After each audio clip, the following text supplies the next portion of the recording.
strong, durable back. And that's the guy who usually blocks for Kwame. That was Reggie Glover. And here we come right back with Kwame. And you can see the game plan has been deferred. The Rattlers are running the football, following our great offensive line, and Kwame is finding some running room in the Hornets defense. Yes, we had to throw some, and when we decided to throw, we would throw just real short because of the inclement weather and the quagmire that we were playing in.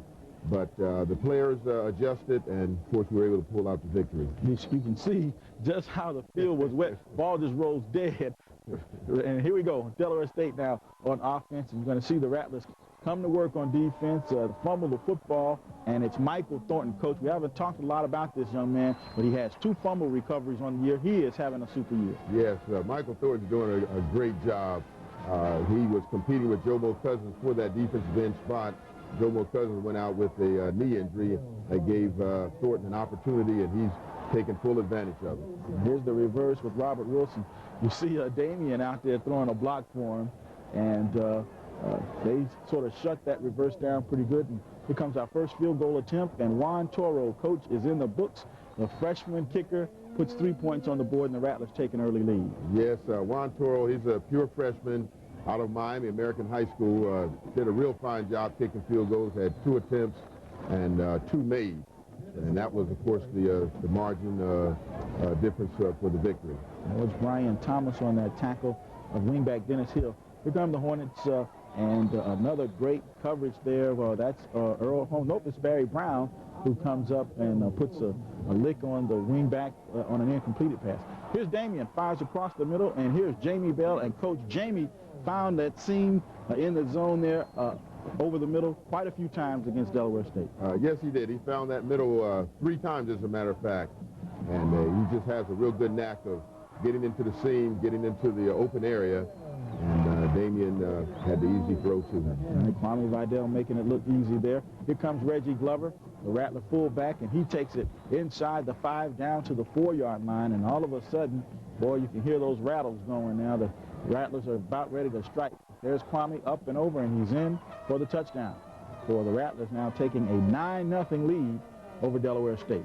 Yes, that was one of 2 touchdowns that Kwame had last night, and he just, I can't say enough positive things about him because he's a fine running back, but he has that big, humongous offensive line that he's running behind, and of course, Glover and Jackson are doing a fine job blocking for him as well. All right, that's Earl Holmes on the tackle as we go to defense. We missed the extra point, 9-0 our score. And look at the swarming green jerseys to the defense. That Reggie Lee, coach, is some kind of man down in the trenches. Oh, yes, he's tough, very physical, smart football player. He provides a lot of leadership with the defense, and just really another coach on the field. All right, second quarter action now. You can see the pile there. You saw a flag come late. Coach, I think, if anything, you had to be disappointed with the number of penalties on this night. Yes, I'm quite concerned about that. We had just a plethora of penalties, and we'll have to cut that down. At halftime, we had 10, and Delaware State only had 1. I don't think that we're that bad, but we're going to have to get a handle on these penalties. Yep, got another one right there for face masking as Fabian Thorne has a big one, and then the 15 yards tacked on. And here, the ball pops into the end zone. Now watch this. Barry Brown tried to scoop it up and run with it, Coach, instead of just recovering it, and the Hornets actually recover the football, or they give it back to the Hornets at the 1-yard line. Yes, perhaps, you know, looking at it in retrospect, hindsight, Barry should have just jumped on it. But had he picked it up and gone the distance, we would have said, way to go, Barry. Right. Fabian Thorne takes it in for Delaware State. The extra point attempt is no good, and so the Rattlers take a 9-6 lead here in the ball game. Back on offense now. Here comes Kwame Vidal, and this time the Hornet defense swarms to the football and stops him for little or no gain on the play. From the shotgun, Damian Slaughter. We got about 2 minutes left in the first half now, and watch this great catch. Oh, almost a great catch. But that was, Coach, that was the catch that Tony Bland made against Howard. And this time we come up short. Similar. And we get the unsportsmanlike conduct flag on that play. All right, the Hornets moving it right back down the football field. There's Carlos Odom with a tackle there. 9-6 is our score at this point in the ball game, and we're just about to close out the first half of play. And the Rattlers are going to stiffen here Oh, this is the touchdown pass to Omar. And as a matter of fact, I had to really get into our players' face and their ears at halftime because what we were currently doing, especially with all the infractions, was really going to lead to our demise. So I told them in certain terms that we have to play better. Certain terms or no uncertain terms? All right. Certain terms. Okay. Second half highlights. Here we go. Bragg Stadium, the Hornets of Delaware State on offense first. And here we go.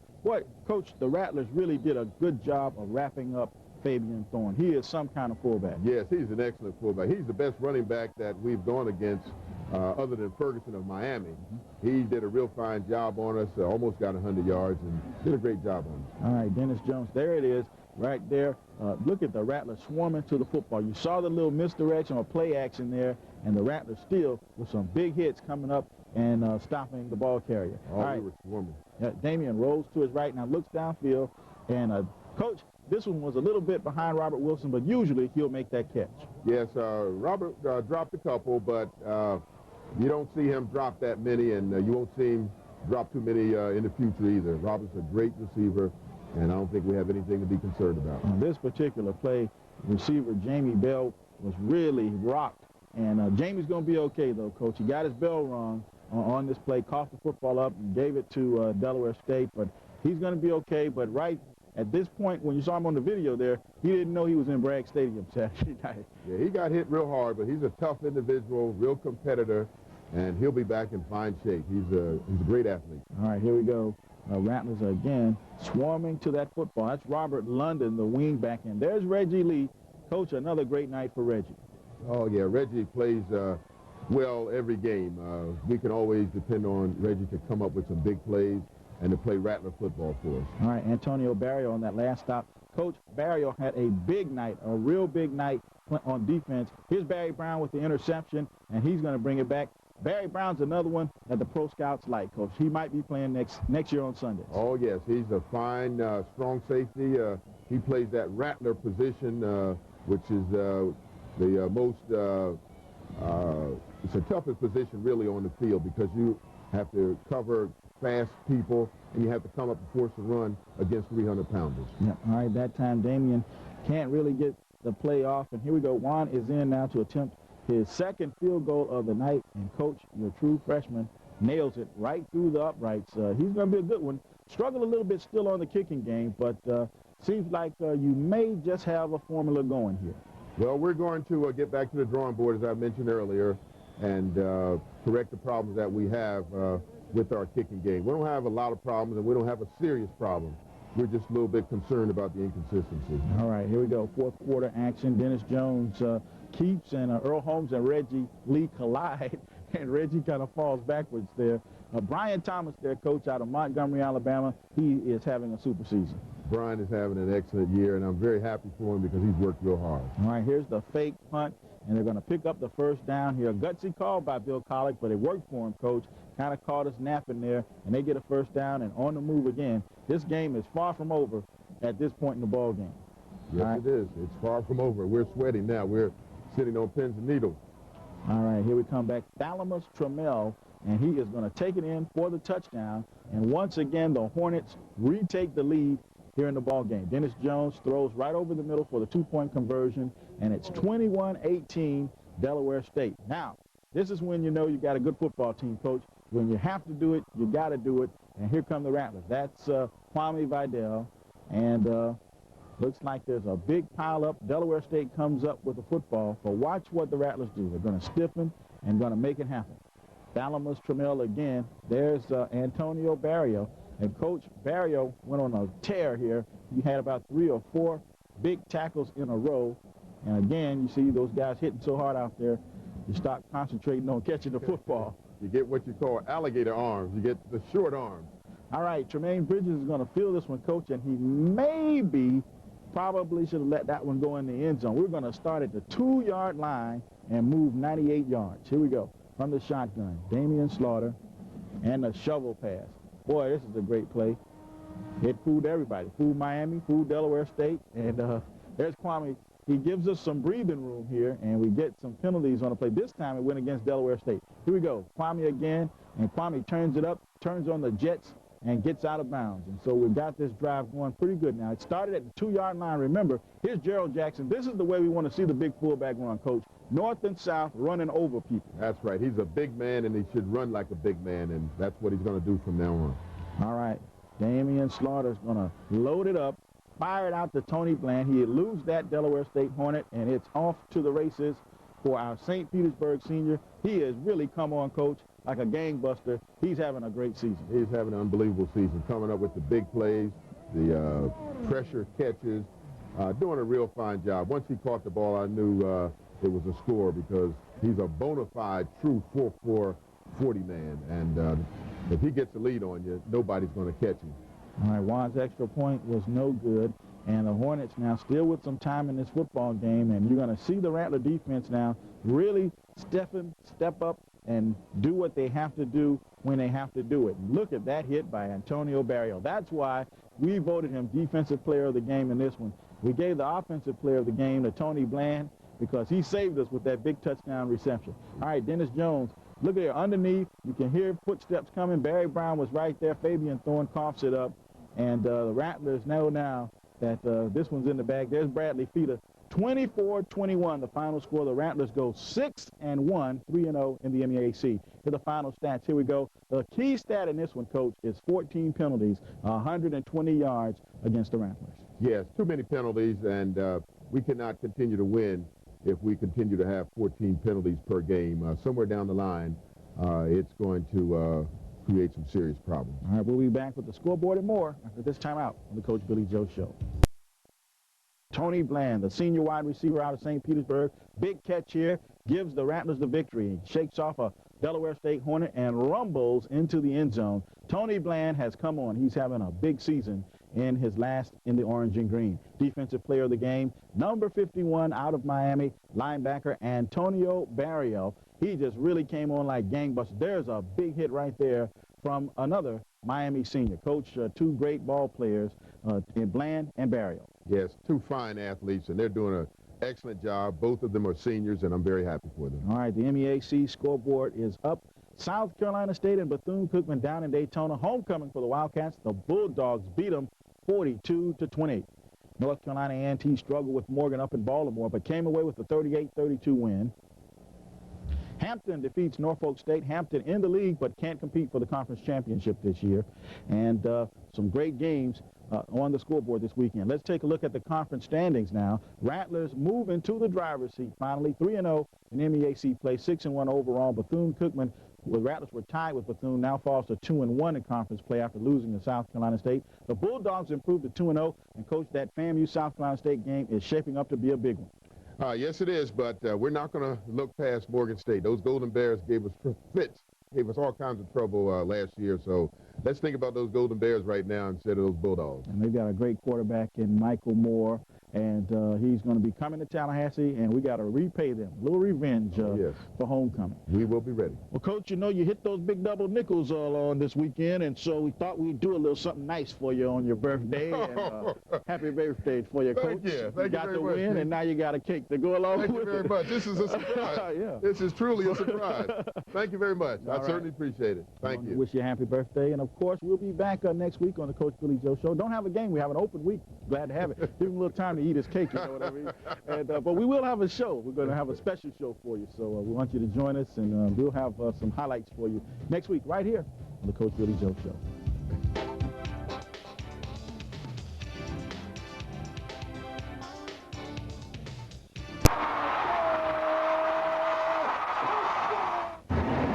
Week 2 saw the Rattlers versus the always tough Hurricanes of Miami in Miami. There, Coach Joe showed good play calling, and his players showed a lot of versatility, refusing to leave without a score, 49-3. Week 3, the Rattlers brought home the Tigers of Jackson State. Still playing outside the Mid-Eastern Athletic Conference, with the help of Kwame Vidal on this 80-yard run, the Rattlers defeated the Tigers of Jackson State by a narrow score of 15-12. Showdown in Old Town. Orlando welcomed FAMU against one of his oldest rivals, Tennessee State, for its 4th game. Kwame Vidal broke the Mid-Eastern Athletic single-game rushing record for 53 carries for over 240 yards. The Rattlers came out on top 24-7, but this game was won by Mother Nature. for Ted White. One setback. Quick out is tossed over there. Earl Holmes breaks the record with that tackle. Opening the first conference game, we knew Howard would present a challenge. But with the Rattlers' furious defense led by Earl Holmes breaking the all-time tackling record at FAMU, the only thing left to do was to bring in reserve quarterback Mario Allen to give the Rattlers the first conference win, 29-18. Bill Hayes and his A&T Aggies, who've dominated the Mid-Eastern Athletic Conference, invited the Rattlers to Greensboro for the A&T homecoming. There was not much to come home for as the Rattlers stumped through Aggieville by a score of 20-3. Now at the midway point of the season, playing the preseason pick to win the conference at Delaware State, this game was close all the way. A big play by Damian Slaughter to Tony Bland kept the Hornets on the downslide as the Rattlers get away with a hard stopper, 24-21. With a 6-1 record, look for the Rattlers to continue their winning ways for the rest of the 1995 season. This has been Dexter Martin reporting for the Rattler Sports Network. Great job by Dexter. A fine look back at the first half of the season there, Coach. And one thing that prevailed all through Dexter's report there is Kwame Vidal. If he don't look good, we don't look good. And we're not talking about Gore Vidal. Or Vidal Sassoon. All right. But, yes, Kwame is just having an excellent year, just a super year. He's playing fine football. We rely on him very heavily. He's just an integral part of this program. And without Kwame, we would have some serious problems offensively. So we're hopeful that he'll just remain healthy and continue playing great football. You know, going into the season, Coach, we knew that we had some great receivers in Tony Bland and Robert Wilson and Jamie Bell. Tony got off to a slow start, but as you saw in Dexter's report also, that Howard game, he really came alive, and he has been having a great season ever since that game. Yes, Tony Bland is playing super football. He's a clutch receiver. He comes through with the big catch, the catch that enables us to get the victory. But he's a real fine receiver. He's 6'5", runs a 4.4, just an ideal receiver that anyone would love to have, irrespective of the division, whether it's NCAA Division I, AA, Single A, NFL. He's just a real fine receiver, quality individual. Yeah, speaking of a quality individual, defensively, Earl Holmes is having a fantastic year. He has been now the MEAC's Defensive Player of the Week for the last 3 weeks in a row. We won't get it this week because we didn't play, but Earl is having a super season. Yes, Earl is. He's doing a real nice job, having an unbelievable year. Also, of course, he's a Kappa. Thank you very much. And we love to see those Kappas do extremely well. But at any rate... Yes, we do. But... yes, Earl's doing just a super job. He has all the ingredients that you'd want in a linebacker, whether he be an inside linebacker or an outside linebacker. He really could play any position on the defensive side of the ball, and probably on the offensive side of the ball as well. But he's doing a fine job. And, of course, he's one of the reasons why we're 6-1 at this particular time. Yeah. Also, defensively, you look at some of the other key players. You know, the defense has been the strength of this team. You players like Reggie Lee and Rod Williams and Michael Thornton, those guys up front, and then the linebackers. Antonio Barrio had a great game against Delaware State. And then your young corner, Richard Brooks, a true freshman who really has stepped up and has decided that, hey, I'm going to be something on this football team, and he is something and somebody on this team. Yes, he is. He's somebody special. Richard Brooks is doing a phenomenal job. Anytime you have a freshman, a pure, true freshman come in and start for you, he has to be phenomenal. And he's doing an excellent job. He enables us to play a lot of man coverage. And when you play man, of course, then you can blitz, dog, deal, stunt. You can do a variety of things up front. So he's having a real fine season, doing a great job. Thomas Burley, Carlos Odom, they're doing a great job back there. We thought we would be a little suspect in the secondary because we lost 3 real good secondary people last year. Keno Taylor, Ken Riley Jr., Hightower. Those guys were fine, real good, super defensive people. And they lose all of them in 1 year. You would have to think that, hey, we're going to have some problems in the secondary. But thus far, we've been real fine in that secondary. Coach, you know, going into the season, too, you were looking for some help on the offensive line. In fact, during the recruiting months, you went out and specifically looked for some linemen who could come in and play right away. You got lucky. You got a great one in Bradley Feeder to come in. Doug Austin has anchored the line at the center position, and Demetrius Billy is having a great year. Those guys up front have really been the key for Kwame to have such a great year, because they've opened some big holes for Kwame, and they're doing exactly what you want them to do up front, and that's dominate the line of scrimmage. Yes, they are, Keith. You hit the nail right on the head there. But before the season commenced, we were really concerned about that offensive line, because we had graduated 4 of our starting 5, and that's a lot of people to lose in 1 year. But the offensive line, they have come through beautifully. They're dominating on the line of scrimmage, and they are allowing us to do a lot of things, passing the ball, and of course also running the ball. But you have Doug Austin at center. He's doing a real fine job. Our 2 guards, Demetrius Billy, Bradley Feeder, playing great football. Derek Turner doing a great job at right tackle. Also from Orlando. Doug Right. and Derek from Orlando. That's right. Linda's Chicken doing a real fine job at right tackle. And, of course, Jamie Nails doing a fine job at left tackle. Hammer. So, right. He's the strongest man on the team. The strongest man on the team. So we have offensive linemen who are playing extremely well. We have big offensive linemen, and they're strong. Last year we were big, but we were not strong. This year we're big and we're strong. Yeah, we got just a few minutes to talk about the quarterback position. Going into the season, Ray Domingo was our designated starter. Of course, Ray could not come back, and Damian Slaughter, who had just arrived on campus from Mississippi Junior College, stepped right in and filled those shoes. He has come on strong. He's having a good year, and Mario Allen has proven to be a solid backup right now. So we've got 2 good quarterbacks, and they're holding the offense together. Right, that's true. And really, we have 3 good ones. Eric Hawkins is a real fine quarterback as well. If Damian or Allen succumb to injury, I wouldn't hesitate at all about playing Eric Hawkins. Real fine gentleman, a great student of the game, and a great academic student. So we're very, very happy with him as well.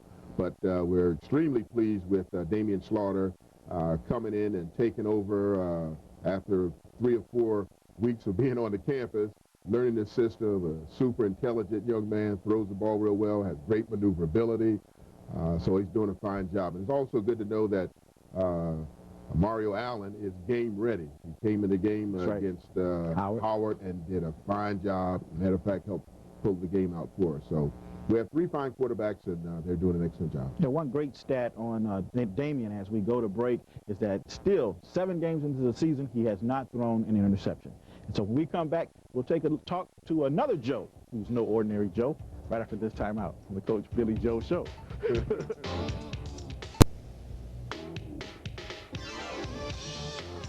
Welcome back to the Coach Billy Joe Show, and we've been joined by another Joe. 2 Joes and a Miles on this show right now. Coach, your brother Jimmy Joe has been with you now 14 years coaching, and he is the main person that you communicate with on the phones. You're in the press box, he's on the field. So I guess you got your number 1 brother right on the field there, so you feel real comfortable in your communications. It's not really a long-distance phone call. No, it's not a long-distance phone call at all. I've been with him all of his life. Right. That's right. But we've been together coaching for 14-plus years.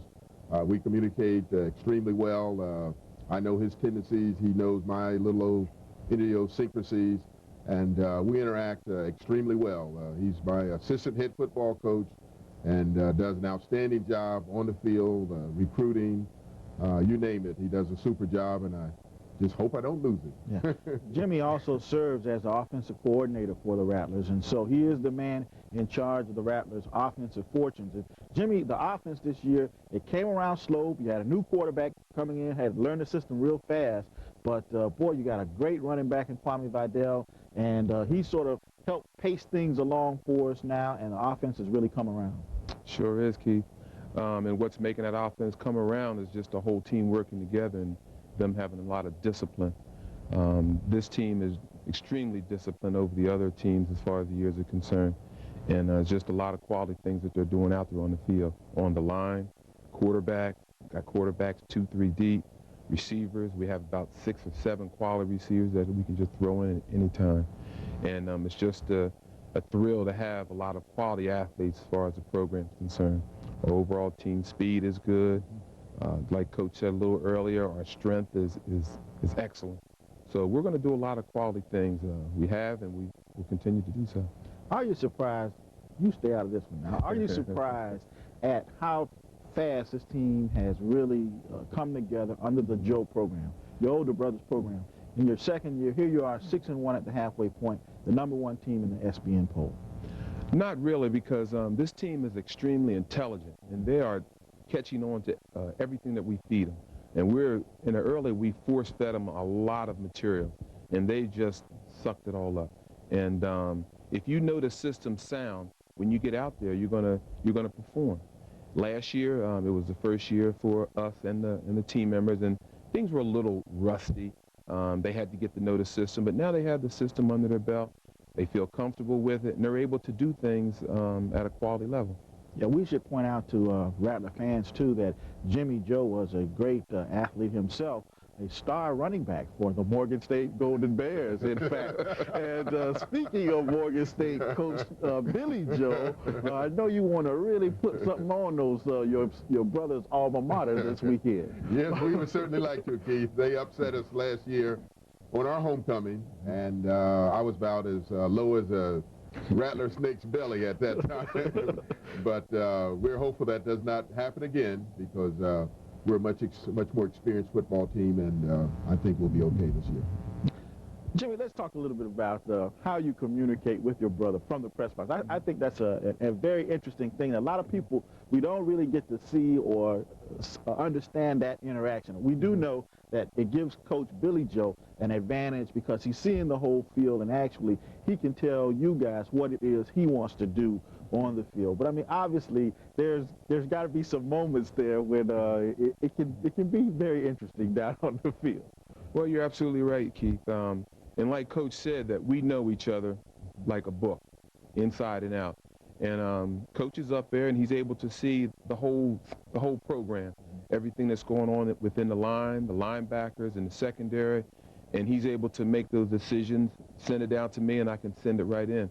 There's a lot of times that Coach will just ask for my opinion, because there's a lot of times that a play could go either way. We could run 3 or 4 different plays for that program. And I'll have my input, and a lot of times I come up with the big plays, but 90% of the time it's the head Rattler. What do you think has been the overall key, though, for the offense to gel together this year, under the circumstances, too? Ray Domingo's not coming in. We won't be able to have him this year. Damian Slaughter steps up, becomes the starting quarterback. Offensive line, a little suspect going into the season because, we lost starters last year. We had to fill those shoes. And all of a sudden now, this team is 6-1. That's true. And I think basically a lot of it started during the off season when spring rolled around. We had an excellent spring practice program, and we were able to experiment with a lot of plays and experiment with a lot of different people in positions. And from doing so, when we came into the fall, we basically know what we needed to do, what we needed to work on.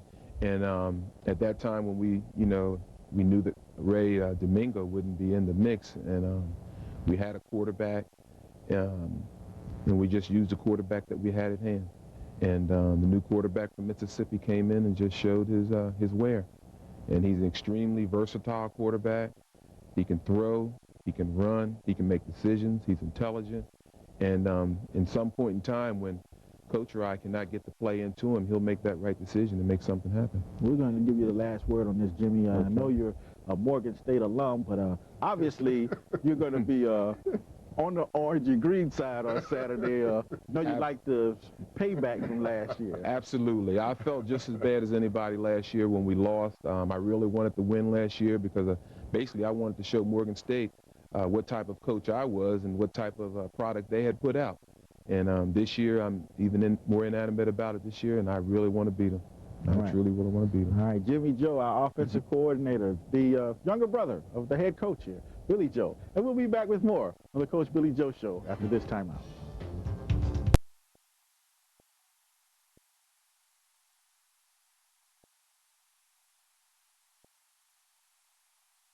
And you better bet the Rattlers will be looking to get back at those Morgan State Bears this year. Let's take a look at the Mid-Eastern Athletic Conference scoreboard from the weekend. Up in Albany, Georgia, Hugh Mills Stadium, the Wildcats of Bethune-Cookman defeat the Albany Golden Rams 40-28.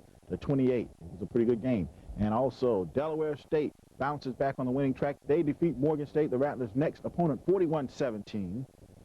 How about the Bison of Howard? They went down to Greensboro, North Carolina, and defeated the Aggies 20-14. And so, Coach, a big weekend in the conference as that conference race continues to take shape. But the Rattlers are on top of the MEAC as we go to the conference standings. And here we go. FAMU on top, 3-0, 6-1. South Carolina State, though, those Bulldogs are going to be tough.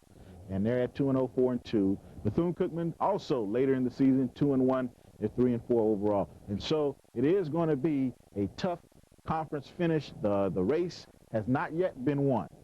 No, it hasn't. We still have 4 games remaining. 3 of those are MEAC games, and 3 of the 4 remaining teams that we have to play on the schedule beat us last year. And the one team that we did beat, they're much improved football team, Southern. So the season by far is not even close to being over. We have a lot of work to do, and we're hopeful that we can be successful the remaining half of the schedule. And I'll get started this weekend as the Rattlers take on the Golden Bears of Morgan State Friday night at the Moon in Tallahassee, a 10th anniversary tribute to President Frederick S. Humphreys. Hope you're in town for that. A big weekend of festivities, and of course, we'll have all of the highlights of the big football game next week right here on the Coach Billy Joe Show.